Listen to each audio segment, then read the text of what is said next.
Hi, my name is Anne McElhenney. And I'm Phelim McAleer. Welcome to the Alan Phelim Scoop. This is a special opening. We had just recorded the Alan Phelim Scoop when the news broke about the FBI raid on Donald Trump's home at Mar-a-Lago. Obviously, news is still coming in, but the people who know, the elites, the experts, tell us how it's all about presidential documents being removed from the White House. Top secret. And another thing they're saying is, the FBI just wouldn't get a warrant willy-nilly. This is a very exhaustive process, etc., etc. And we happen to know something about We happen all to know that. some. We, as you may know, we did the FBI Lovebirds play based entirely on the text messages of Peter Strzok and Lisa Page and their congressional interrogation. Like Peter Strzok and Lisa Page, who worked for the FBI. Well, yeah, they were the FBI operatives who investigated the Trump campaign, in particular investigated Carter Page. And just let me tell you what the Inspector General at the Department of Justice said about the warrants that were used to investigate Carter Page and started the whole Trump is colluding with Russia hoax. So, I mean, this is just the briefest of it, but it's worth reading. The paperwork for the warrants omitted information that the FBI had obtained from another U.S. government agency detailing its prior relationship with Page. Right. I mean, what that actually means is that Carter Page had agreed to work for the CIA because Russians were contacting him to try and get him to be a traitor or whatever.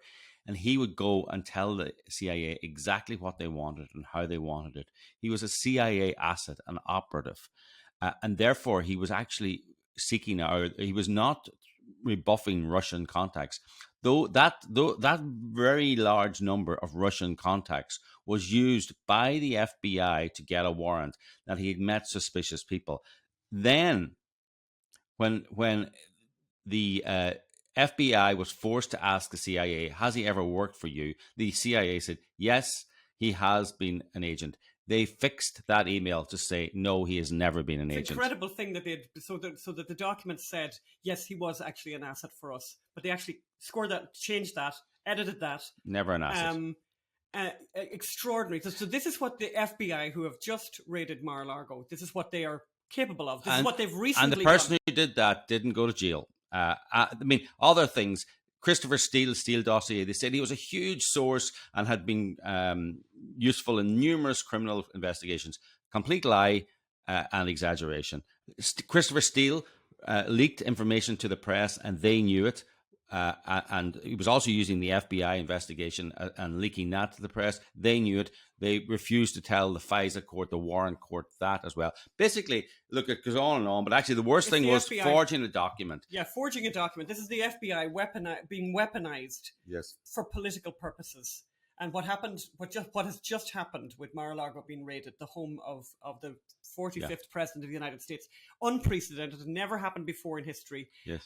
It'll be very interesting to see what they say the reasons for this were. But we haven't heard about that yet. But one thing we will tell you is, don't believe people when they tell you that there is an exhaustive, foolproof process to get a warrant to raid Donald Trump's Mar-a-Lago. Because the recent history of that is not good. In fact, it's completely the opposite. We'll go on with the rest of the show now. It's the middle of August. How's your summer going? Phelim? Could be worse. Could be in Texas. Oh, Phelim. No, I'm only saying. Have you been to Texas recently? Well, actually, it's actually even warm in California, by the way. It is. Unusual. We're not used to that. So, a lot of hate around. And talking of weather in different places. World's worst segue. Okay, world's worst segue. So, what's on the show today, Anne? Correct. Well, what's the matter with Kansas? We're going to take a look at the recent abortion referendum in conservative Kansas. And we'll bring you the real story from Chuck Donovan from the Charlotte Lozier Institute. Yes. And by the way, don't believe the pro-abortion activists when they say they care about women. Look at what we discovered when we were at the Kermit Gosnell clinic in Philadelphia. You won't believe it. It is shocking. All these years later, they haven't done a thing. So let's you'll be shocked by what we've got. Incredible. And why? And it's a scoop. And it's a scoop. Exactly. Look at us. In the Alan Phelim Scoop. Yeah, we need scoops in the That's a clever play of words. It is, yeah. I'm just being careful with my shoulder. By the way, for everyone who asked about my shoulder, I'm doing much better, thank you. And why, by the way, should conservatives care about arch-liberal and convicted rapist Harvey Weinstein. And Hollywood producer. We interview the author of a new book on his life and trial and why it matters to you and should matter to you and should matter to all of us. Yeah. And I have a recipe. Yes, I know. It's been a little while, but I have a recipe and it involves an air fryer. I have a question. Shocker. Yes, Phil. What's the difference between an air fryer and an oven? Technically. Oh, that's a good one. Well, I think what an air fryer is doing is it has some kind of technology that allows it to mimic a deep fat fryer without having all the oil. It's somehow mimicking, so it's doing something different than a conventional oven. Oh. It's got something going on different than a conventional oven. Well, maybe oven. Someone out there who knows the answer to this. I suspect there's nothing. There's nothing. I think it's a mini oven. Well, whatever it is, by the way, I'm loving it. And okay. I think it's really useful, and I would be recommending people to get one. So we're going to start by going over to this interview we did a little bit earlier. I did a little bit earlier yes. with our friend Chuck Donovan from the Charlotte Lozier Institute to explain Kansas. Let's go over to that now. Well, I'm very glad to be joined right now by Chuck Donovan of the Charlotte Lozier Institute. Hi, Chuck. Great to see you, Anne. How are you? And to see you. I'm great. I'm very happy to see you, one of my favorite people in the pro-life movement and the president of the Charlotte Lozier Institute. And I wanted to ask you about some of the recent developments. Obviously, the overturning of Roe is something that pro-lifers have wanted for years, and everyone was obviously very excited about that. But we've seen some recent developments with, because obviously once it was overturned, the decision about abortion goes back to the states. And one of the first states to make a decision has been Kansas. Can you tell us what happened in Kansas? What decision was made? Well, Kansas was a tricky situation for a couple of reasons. It had and still has a pro-life legislature. It has a pro-choice or pro-abortion governor. But in 2019, the state Supreme Court discovered, after a couple of centuries, that the Kansas Constitution protects basically an absolute right to abortion. So it's only been in place a few years. What the pro-lifers in Kansas proposed was basically overturning that ruling. But unfortunately, what that allowed was for the proponents of abortion to say this referendum would allow X, Y, and Z, even though that was not the direct effect of it. What it would have allowed is what Dobbs itself allows, which is for the people of the states and the members of Congress to set policy. And we still believe the vast majority of Kansans want something different from abortion legal until birth, paid for by the taxpayer, which is where the Democratic Party is. Is that the law now in Kansas? Is that what they've achieved? Well, what they've done is they've preserved this judicially created right to abortion. That same court will now interpret all sorts of things. So, yes, we don't have abortion funding right now. We could get it. You might get a parental notice law through the legislature and have it struck down. It depends on whether that state Supreme Court is going to be as radical as the pro-Roe courts were for half a century. But Kansas has a funny history, right? I mean, Kansas is where George Tiller operated his late-term abortion clinic. How is it possible that a red state like Kansas had such a liberal attitude to abortion? What's that tell us? I think what it tells us, and our conclusion on this, is that our side has to be more definitive, out of the box, exactly what we're proposing. In most places, that's going to be given the fact that we've endured a half a century of the violence of abortion, and real change takes time. But I think if we had staked out in Kansas that what we're going to enact are limits, whether the pain-capable stage of 15 weeks or a heartbeat, it would have affected the late-term abortionists like Leroy Carhart, who set up home in Kansas. And you're quite right. Kansas has a mixed history. It has some of the most pro-life legislators in the country, but then it'll elect a Governor, Kathleen Sebelius, who's one of the most vociferous on the other side. So it's a funny state. It's not a good development. What does it mean for the rest of the country now? So now we've seen what's happened in Kansas. Obviously now, because of Dobbs, the decision is going to go back to the states. So what have we learned from Kansas, and what can we expect when this happens around the country, when individual states get a chance to vote? Well, I think it means that we can't count on victories, automatic victories anywhere. Now, we've got a very good law that passed in Indiana over the weekend, but there was a battle. There were several points at which the bill was not something Indiana Right to Life or Susan B. Anthony could support. Well, what finally passed is quite good, but it's going to take grassroots messaging. People have not seen pro-life governance. Keeping that in mind, in half a century, what does it look like? And the other side can say, well, it means women in prison. It means ectopic pregnancies can no longer be treated. It's all fantasy stuff. It's not what we would do or are doing. There's going to be more support for women. There's going to be measures that the vast majority support, but they've got to see us do it, not just talk about it. They're very good at getting this misinformation out there and terrorizing people, as you said, with stuff like about ectopic pregnancies, about miscarriage, and about, that they're going to, women are going to get arrested, women are going to be in prison. The pro-abortion people are very, very good at muddying the waters and terrifying people. This is their messaging is very good, even if it's not true. Yeah, no, their advertising in Kansas was good. When you heard a lot of it, it sounded even pro-life or libertarian. They were opposed to mandates. There was a physician ad that referenced the Hippocratic Oath, even though one of the core principles of the oath is eschewing abortion. But they did exactly the opposite. So I think there was some voter confusion, but pro-life has to realize that we have to up our game, and these November elections are really going to tell us a lot. Now we have another effort, right? There's a bipartisan effort at the moment, right, to codify Roe so nationally. What's the status of that, and what's the likelihood of them being successful? Well, the likelihood is not very good. They have tried a couple of times.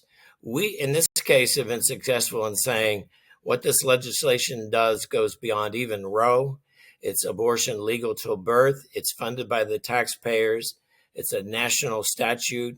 It might even be unconstitutional. It's that radical, but we don't want to count on that. So we've defeated it a couple of times. What we have to do now is come back and say, here's what we're in favor of doing, and making proposals that the vast majority of Americans support, like no funding, parental notice, protecting the baby at a defined point in pregnancy. We get good polls on heartbeat, on pain in the unborn, and viability, which continues to decrease. So we just have to keep pressing on and realize that the violence of abortion has seeped into our bones, as it were. Yeah, I mean, this is that actually kind of leads into a question I wanted to ask you, which was that, not that long ago, the pro-abortion side talked about safe, legal, and rare. That's not that long ago. But now we're hearing a totally different message from that side, from the pro-abortion side. They're talking about no limits up until birth, or even infanticide even gets mentioned. In a way, the situation has got much worse, because it seems like in the past, and I mean, you're the one with the much more historic references on this one. It seemed in the past that almost the pro-abortion side and the pro-life side were slightly closer. Now it seems they're incredibly far apart, in the sense, as I said, that that they have these laws, like in Colorado, where they have abortion right up until birth, and in many other places, including, I think, California as well, New York, enacted those kind of laws. How do you explain that, given the fact that we have, sonograms now, and people really do know what 22 weeks looks like? It's kind of to me, it's very worrying that we see this very strident and very extreme version of the pro-abortion side. I agree with that. I don't think it's confined to the abortion issue, though. We've gone through a period of 6 years where violence from Antifa disrupting speeches, throwing things at conservative speakers, tossing them off campus, the riots of 2020, which have slipped everyone's mind, and of course, January 6th was no pleasant experience by public actors acting out about the election. And Americans say by much larger numbers that they think political violence is warranted. We live in a difficult world at the moment, and I think abortion, if somebody thinks it would create all wanted children and happy families, we're looking at it. What it has created is people abandoning their responsibilities, particularly men, to stand up for the lives we help create and for the women we help create them with. And as a result, I think people want a quick, short situation that fixes things. And, it's not going to happen. Fentanyl's another example of seeking a quick fix to pain or fear. So we've got a plagued society right now, I think. So the challenge for the pro-lifers, I mean, in a post-Roe world, how would you describe the landscape? What's the challenge? What's the big job that you have to do right now? I think the biggest short-run job right now is, and it's happening, by the way, all across southern states in the United States. There's an expansion of adoption, expansion of, for example, in Georgia, they've added a tax break, a child tax credit for the child in the womb. Any expectant parent knows your expenses shoot up right away. You don't wait until birthday to paint the baby's room and get furniture. I think we're going to see a lot more of that. And our side has to show that if you're expecting a child, you want to live in a pro-life state, not in one that's going to funnel you to Dr. Gosnell. Yes, exactly.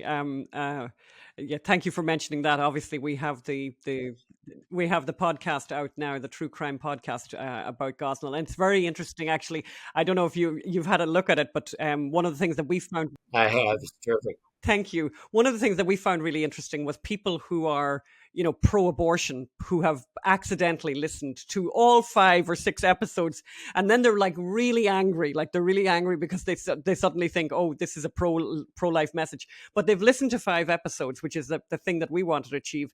They've had, they've listened and they've learned, and they can't unlearn what they've heard, which is this shocking stuff. I mean, I've always thought that was one of the things that I think is important, is for people to realize just how extreme the laws are in America, that they're in contrast to Europe, such an incredible contrast to Europe. Could you speak to that a little bit, Chuck? Because I think people can never hear this enough, how extraordinarily extreme the laws are here.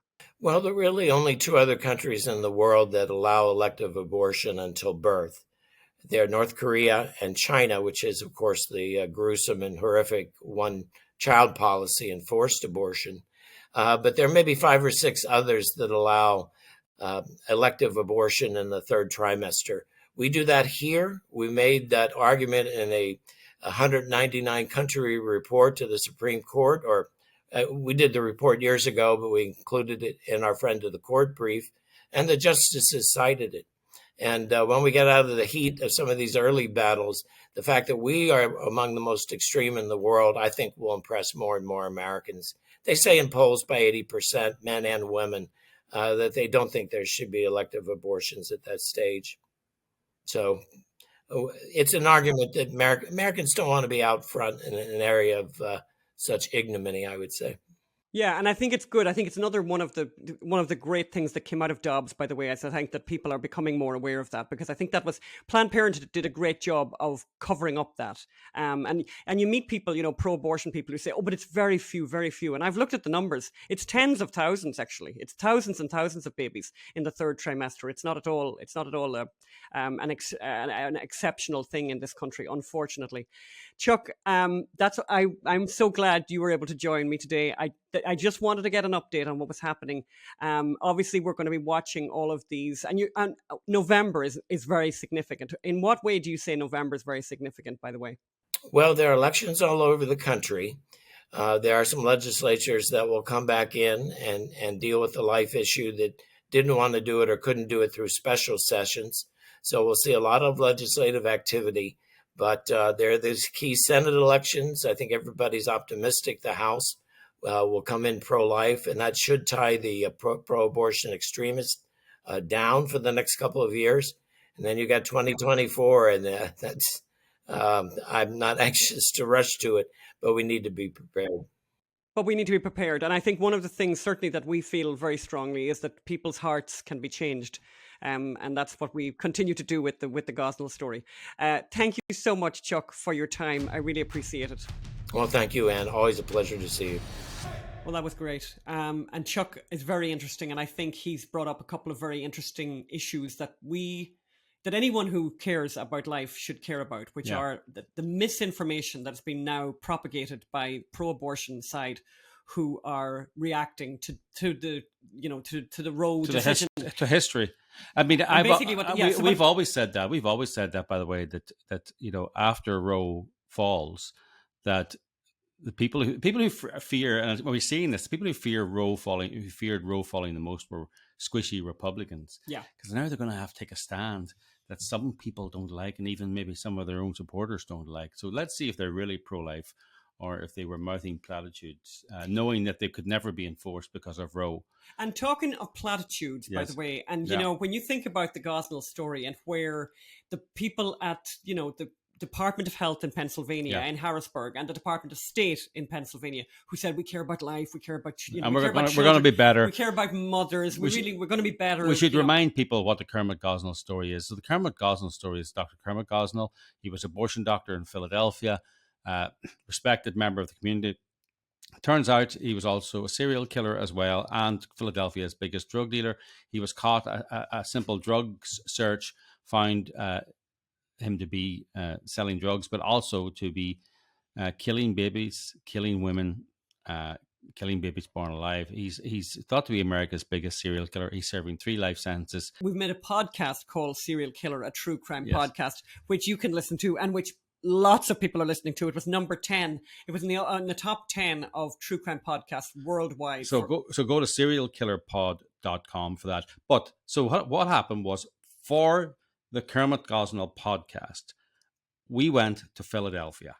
We went there to film outside and to interview detectives and prosecutors outside his clinic. When we were there, we noticed one of the doors were open and you could walk into the clinic.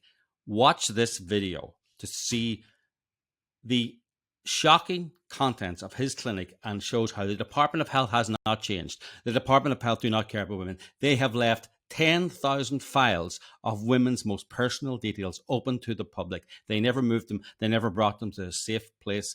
They never put them behind locked doors. Anybody can go in there and see these women's medical records, how many abortions they've had, what abortion they had, their medication, their addictions, all these details, their home phone numbers, their names, their email addresses. Just watch what we did. We videoed it, so let's see what's there.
So there you go. The Department of Health, it's shocking. They do not care. They claim that people were fired as a result of not inspecting the abortion clinics. They claim people were fired as a result because they didn't follow up women dying in his clinics. But they don't care about women. Those files are open to everyone. It's terrible. And terrible. One thing I would say is, and we say this in the podcast, each one of those files may represent an abortion. I think there's about 10,000 of them. They're flimsy little files, maybe 2 or 3 pages, because Gosnell didn't care about the women and didn't take a proper medical history. But each of those files represents a human life, a potential human life. And it's amazing and shocking and sad to think of what each of those people would have been. Yeah. You know? No, it's extraordinary. It's a horrible kind of memorial. But actually, I think what we did by doing the podcast, and actually I speak about this particular moment when we saw the files. I speak about it in episode 6. I think it's at the very end of episode 6. And I have to say, if you have listened to it, you'll have noticed that my voice starts to break just thinking about that, because it's a really horrible thought. You know, as Phelim says, every one of those files represents a life lost. And who would they have been, and where would they have been? And by the way, we're going to talk about this next week, by the way, because there is a crisis, a demographic crisis happening around the world. Another time, by the way, where environmentalists have just lied. Mm-hmm. You know, they lied and lied about the fact that there's too many people, the planet has too many people. Exact opposite is the case. And to think of those tens of thousands of dead babies that because of Gosnell, of those lives lost that we actually need for every kind of reason, and just for the humanity of the thing. I have a recipe. But before I have the recipe, we have another interview. By the way, we have a long show today, but it's packed full of very interesting. Yeah, this is a fascinating interview, by the way. Yeah, so why should conservatives? So Harvey Weinstein, there's a new book out about Harvey Weinstein called Hollywood Ending by Ken Auletta. So the reason we're bringing you this story, that Ken believes that Harvey's guilty, we believe that he should not have been convicted on the evidence that came up in this court case, right? That it was mob justice, that the law was twisted and facts were twisted to get a conviction because of the MeToo mob. True. And that's why conservatives should care, because they're twisting this to get Harvey Weinstein. You know, they're twisting the law to convict all sorts of people. Steve Bannon, they're twisting the law, the January 6th people, exaggerating the law. Well, what's interesting about January 6th, by the way, is, you know, there are people sitting in prisons, like rotting in prisons as a result of January 6th. And I don't believe I have heard of anyone who was convicted or is sitting in prison because of the BLM riots, which killed tens of people who were killed, mostly, by the way, minorities who were killed during those riots.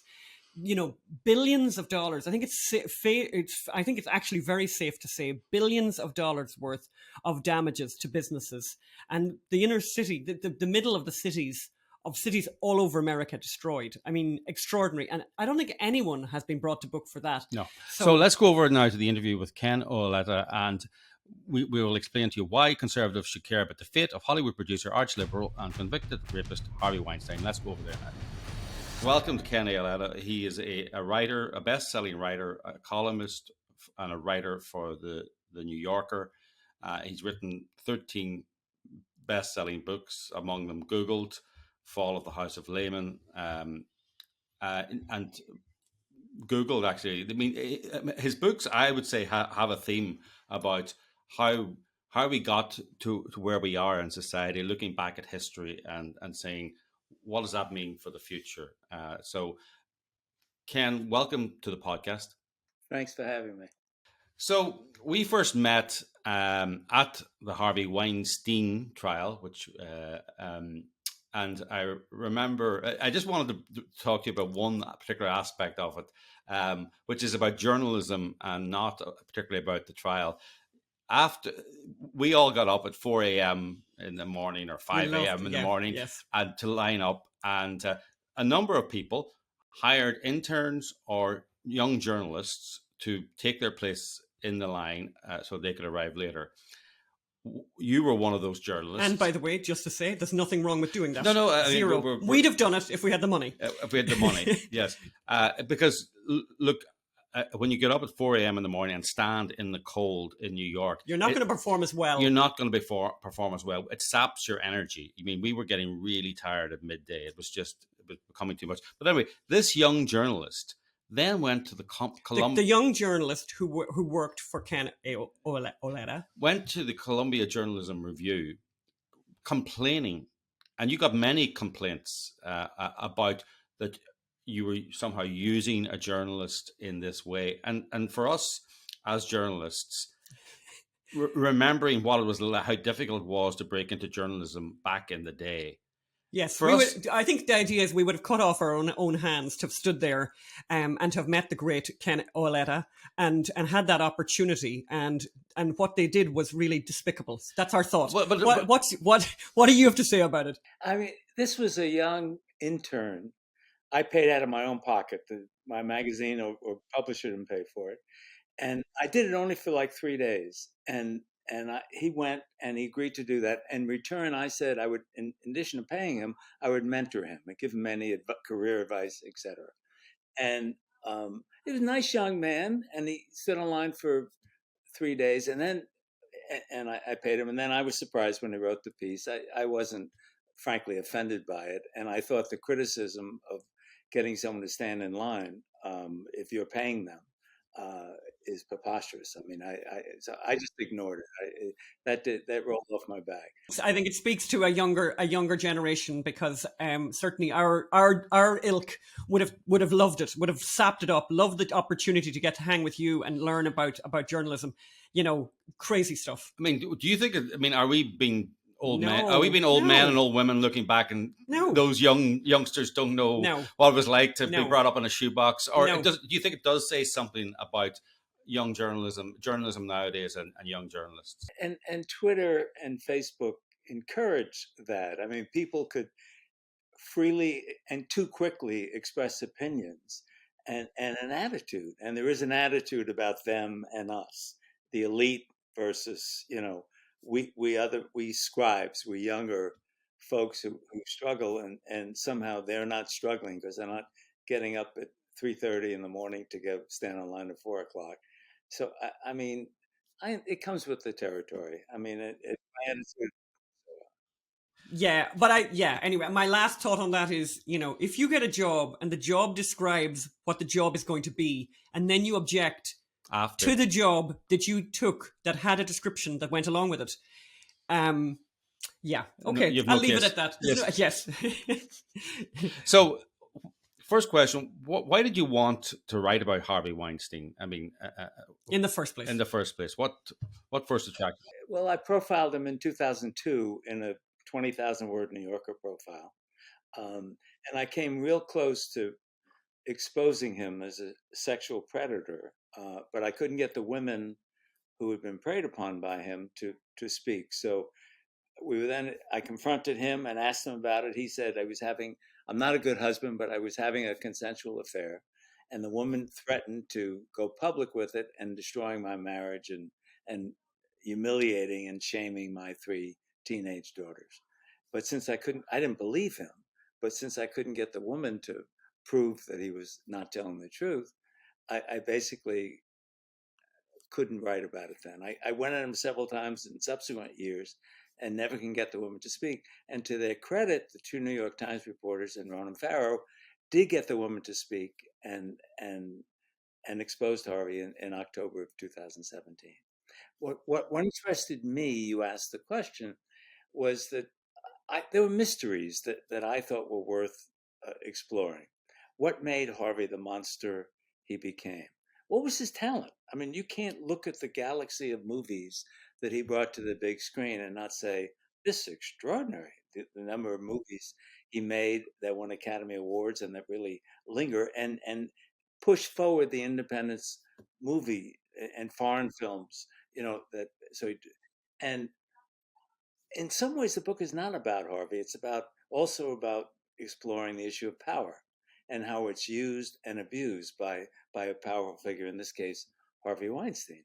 I was also interested in how come for more than 4 decades he would abuse so many women. More than 100 have come out since he was exposed in 2017 and said he physically abused them.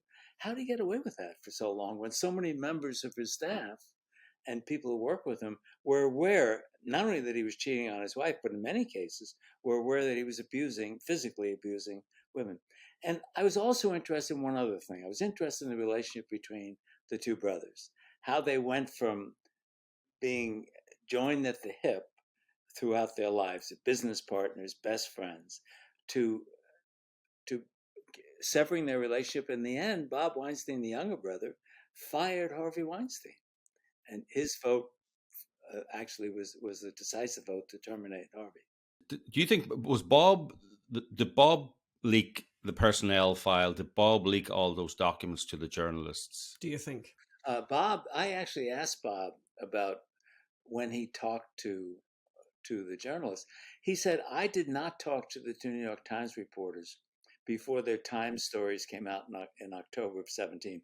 I talked to them for their book, she said, later.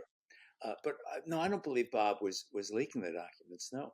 I think what gave them the power to really report a lot of the allegations was the paper backup from the Weinstein Company itself. Would you agree? One of their good sources was Erwin Ryder, who they quote, and they say from him they got the key documents to incriminate Harvey, and it may well be they got more than that from him.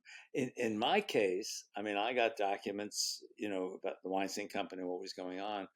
I wasn't getting them from Bob Weinstein, but even though Bob Weinstein cooperated with me. So you obviously spent hours and hours and hours with him.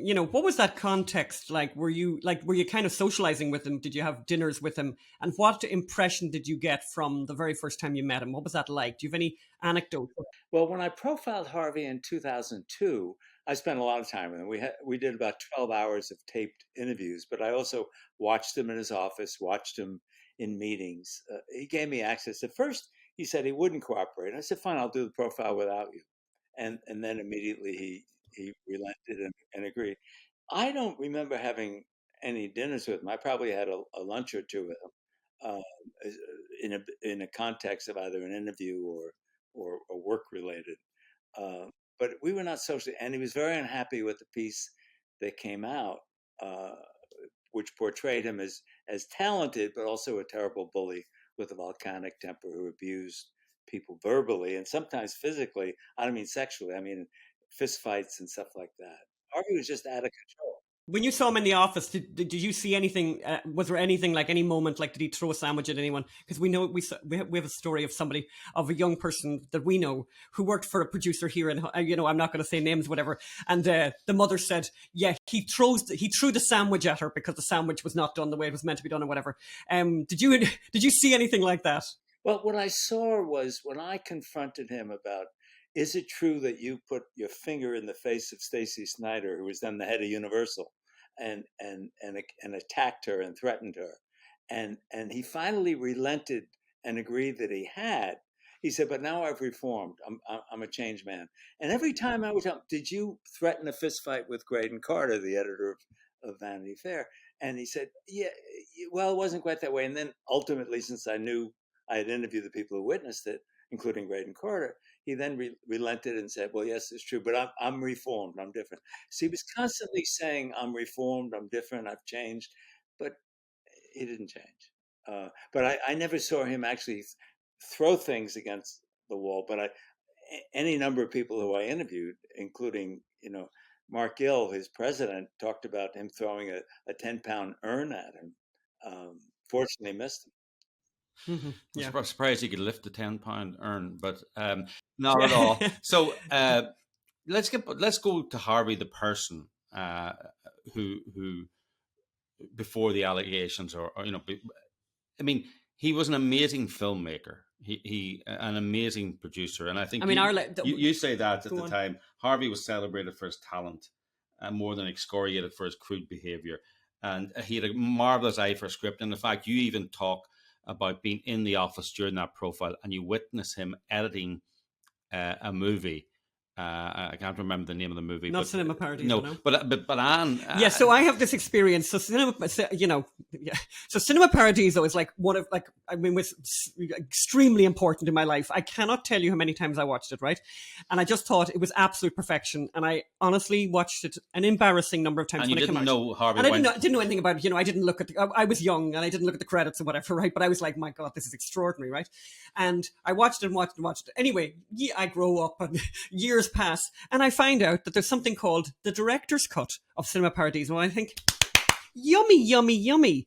So, as you probably know, I then watched, you probably know from other people and from watching it yourself, I watched the director's cut of Cinema Paradiso, which destroys Cinema Paradiso. It ruins the film forever. And the director should have been shot for being allowed in the edit suite. And the really weird thing and interesting thing is to find out subsequently, which I literally have discovered today, that Harvey Weinstein was the person who kind of supervised. He was the one who cut back the director's original cut.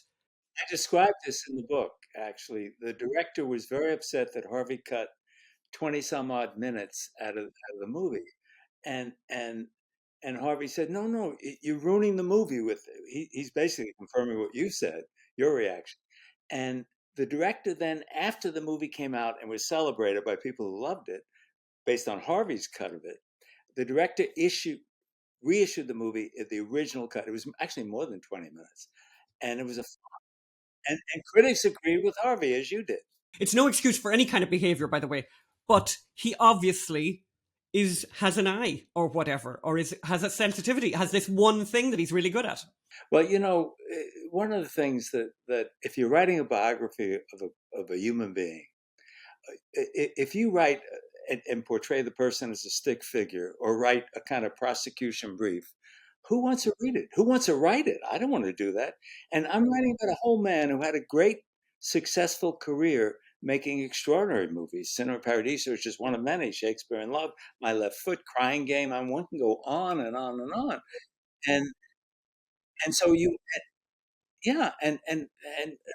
and how do you then explain his talent? If you're going to say he's made these great movies without explaining how or why or what was his talent.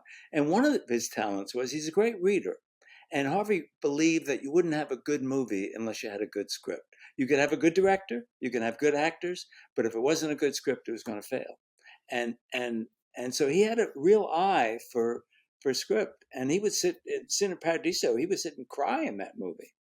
But and then he also had a talent for marketing and figuring out how to get people enthralled as he was enthralled by that movie. Yeah, that there seemed to be an activist-y court, and that the court seemed to be filled with kind of quite an activist-y group. Did you find that? An atmosphere. I think it's the atmosphere of the trial, and maybe the judge was influenced by it. The judge did seem to give an extraordinary amount of leeway to the prosecution and very little to the defense. Well, it was tough, no question. If you start with the question, do I believe that Harvey Weinstein was guilty? The answer is yes, I do. I believe he was guilty, and I believe that he should have been found guilty. But if you look at his appeal to the appellate division, which I read 90 some odd pages of it, it was a very strong appeal. And among other things, it made the point that, which is something I observed when I sat in the jury selection process, 1/3 of the potential jurors raised their hand if do you know about Harvey Weinstein, you think you could be fair. And 1/3 of the potential jurors raised their hand and said, I don't think I can be fair. So clearly people had an idea about him, and that colored the way the trial was run. The 23-year sentence was unusually long, particularly for this judge who had given less. There was questions about juror number 11 and whether she was conflicted. There were questions about whether the judge should have made some rulings that in the trial.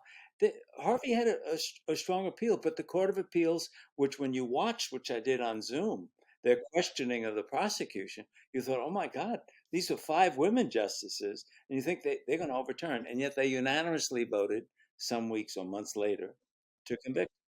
If you look at the jury verdict, there were 5 charges, and the 2 charges that Annabelle Sciorra, who was part of the indictment, the jury did not accept her argument. And basically, I think the argument was she could not remember whether she was allegedly raped by Harvey Weinstein in late 92 or sometime in 93.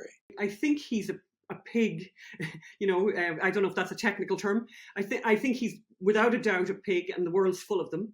And he's, lots of expletives that you could use, and lots of those kind of words that women use about men. I think he's a pig might be a good one to describe. And there's no woman alive who hasn't met a pig.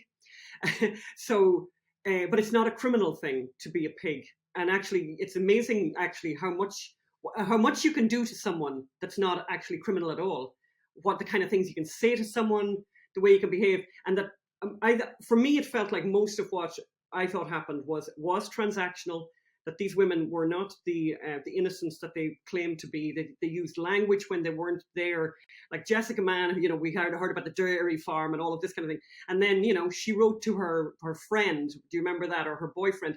And I'm blowing a big Hollywood guy. And it's like, God, you're out and about. That's out and about language. That's grown up girly language there.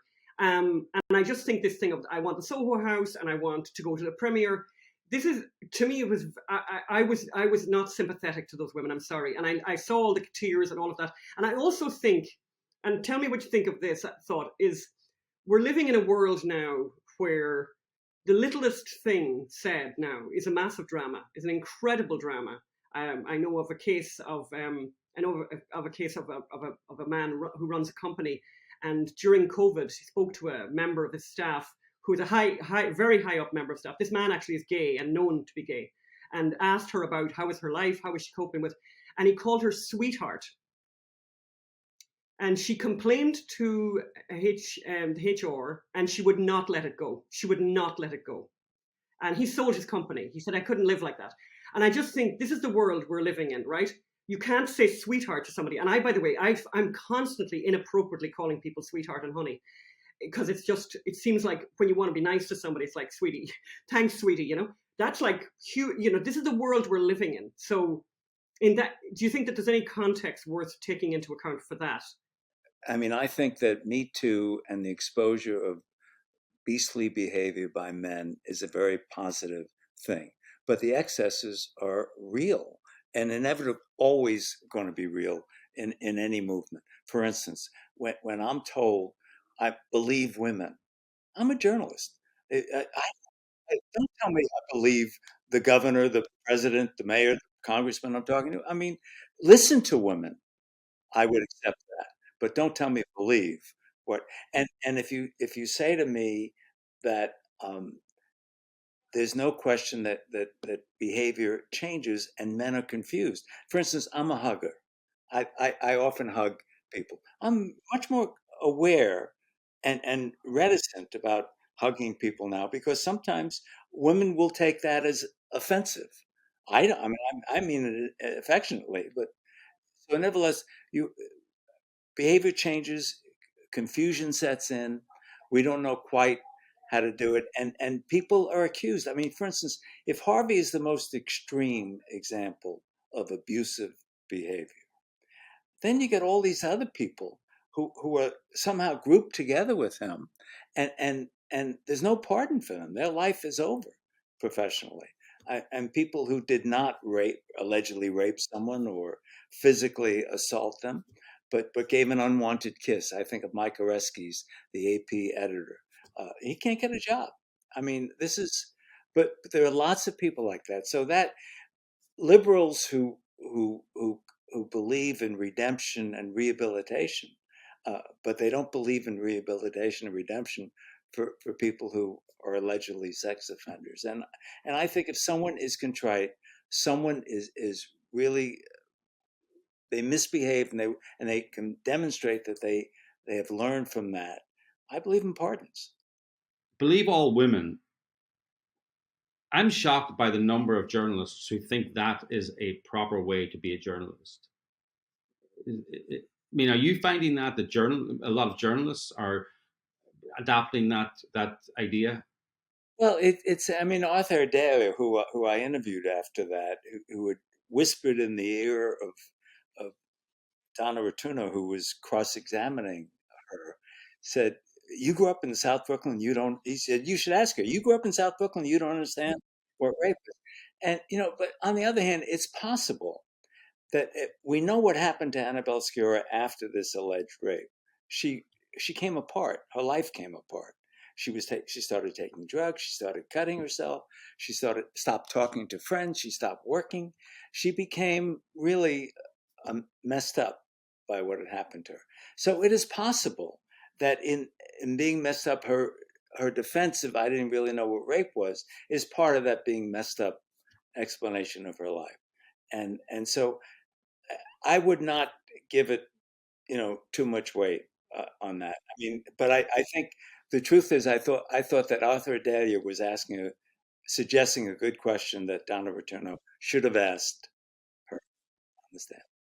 We are wrapping up, but I've always hated this thing of journalism is about comforting the afflicted and afflicting the comfortable. No, sorry, afflicting the comfortable and comforting the afflicted. And I'm going, sometimes the afflicted are assholes. It's not your job to comfort them. It's actually, or the afflicted might be guilty, and the comfortable might be virtuous and nice people and wrongly accused of something. So it's not your job to afflict anyone or comfort anyone. It's just to find out the truth and talk to everyone. Everyone in that courtroom was rooting for her at that point. It was really uncomfortable. You're right. But we couldn't end it. Okay, we couldn't end on a better note. What's the next book? I don't know yet. I'm still in sales mode on this book, so I will be for a while. And then you need to get some separation to figure out what you want to do next. I mean, a book is a marriage, and you're committing your life for, in my case, 3 years here. And before you make that commitment, you want to take some time and stew over it. And the book, Ken, tell us what the book is called and where you can get it. It's called Hollywood Ending, Harvey Weinstein and the Culture of Silence, put out by Putnam Random House.